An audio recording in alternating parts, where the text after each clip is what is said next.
haddii aad tahay qof reer leh oo helay qofkii uu doonayay inuu nolosha la wadaago ugu horeyn ilaahay u mahadceli kadibna ula dhaqan sida soo socda wiilka maxaa looga baahan yahay koow ka dhaadhici naftaada in qofkani yahay kii aad nolosha la wadaagtay una muuji jacaylkaaga goor walba waxyaabaha caqabadaha inoogu ah waxaa ka mid a qofkani maba aaminsan inuu yahay qofkii noloshaada ilaahay u qoray ku bixi waqtigaaga ugu badan inaad raali geliso xaaskaaga adiga oo ku faraxsan sidoo kale qosol iyo qosol oo la kaftan waqti kasta waqtina iyada gaara sii iyada iyo carruurtaada u soo qaad hadiyado kadis ah adigoo aan u sheegin marka aad shaqada ka soo baxdo ama aad waxbarashada ka soo baxdo waxyaabaha kadiska ee hadiyadaha laysu keeno ay xaasasku isu keenaan waa waxa ugu weyn ee labada qof ay jacaylkooda ku kori karaan toddobaad kasta u samee waqti gaar ah oo aad u dalxiiska xaysid xaaskaaga ama aad ku casuuntid bannaanka oo aad ka soo cashaysaan kale oo dhan aad soo dabooshay asxaabtaadii wax kasta waxbarashadaadii kulli aad dabooshay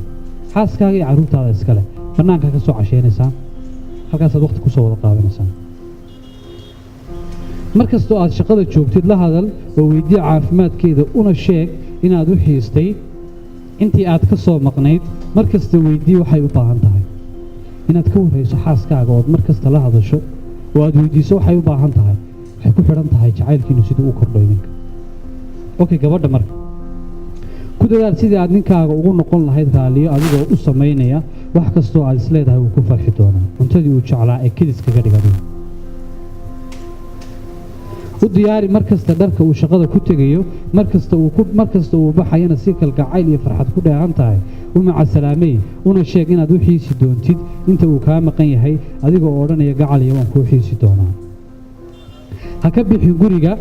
isagoo aan kaa raalli ahayn maxaa yeelay waa ninkaagii ilaahay ka sokoona mas-uul ayuu kaa yahay haddii aad u baahato inaad baxdo la hadal isaga oo weydii inuu raalli ka yahay adiga oo u sheegaya inaad hore u soo noqonaysid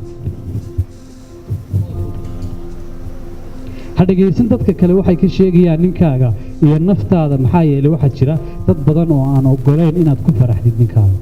waa qodobka ugu dambeeya